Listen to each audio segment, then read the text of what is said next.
Welcome to our channel. Today we how to verify your account with Discord, complete guide step by step clearly. To verify your account on Discord, start by launching the Discord app on your device.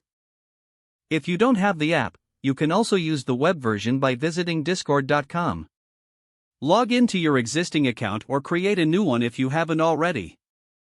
Once logged in, you may see a notification prompting you to verify your email address. Check your email inbox for a message from Discord. If you don't see it, be sure to check your spam or junk folder as well. Open the email and locate the verification link provided in the message. Click on the link to confirm your email address. You will be redirected back to Discord, indicating that your email has been verified successfully. If you are using Discord for server features, you may also need to verify your phone number. To do this, navigate to User Settings by clicking on the gear icon near your username. In the User Settings menu, select the My Account tab. Scroll down to find the Phone Number section. Click on Add Phone Number to begin the verification process. Choose your country code and enter your phone number. Discord will send you a verification code via SMS. Check your phone for the message and enter the code into the provided field on Discord.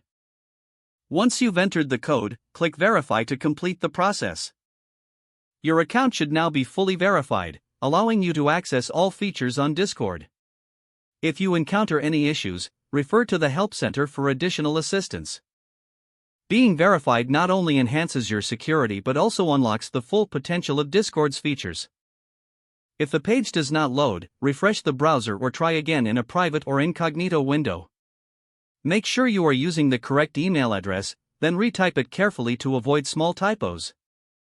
If your password is not accepted, use the reset option and create a new strong password you can remember.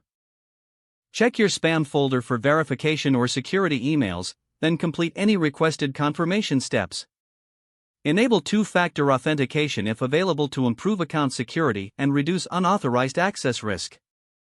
After signing in, review your profile details so your contact information and settings are accurate and current. If you see an error message, note it down and try again after restarting your device and internet connection. Don't forget to like this video and subscribe to our channel for more step-by-step tech guides.